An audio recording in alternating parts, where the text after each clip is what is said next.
Para mascota nan, eta hopi importante para laga pa ding of ding bokura, ding un safe spot.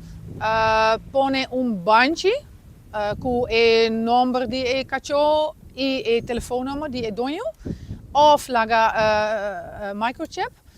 Ja, si eta pa ding, sendi e luz, será e ventana.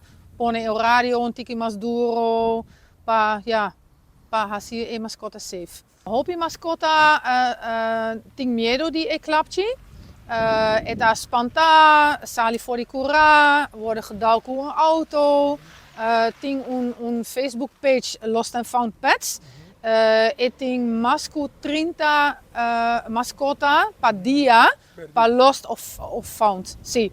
So eta hopi, so sempre tata en mascos. Nos meta vai ser para público de dia na de fiesta, pero nos tem WhatsApp, nos tem linha direct, nos sempre tá guia gente na antena onde nos por.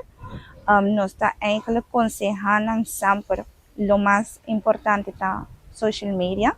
Hopi gente tá follow e seguidores, vou por sempre publicar, mene Esther mencionar, que tem em Facebook page mais conhecido, que tá lá sem found pets aruba, a nós tá follow, a Fundacion tá follow, a KPA tá follow, nós tudo tá follow, não?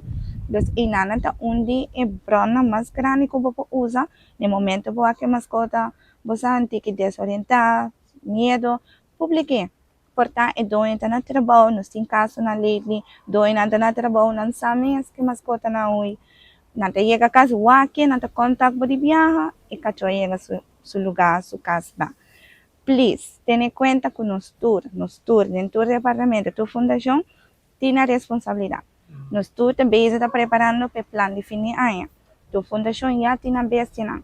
Please, não vai dumpar na fundação, não dumpar onde está. Por sobre a hora você cria problema com a fundação não está por ou não está aqui. Nos tour tem nos mascota na atual em lugar, nos base está preparando, ora a bota tira bestia bem. Nós temos como se fazer. E a cena está legal, porque cada fundação atualmente já está em full preparação para fim de ano.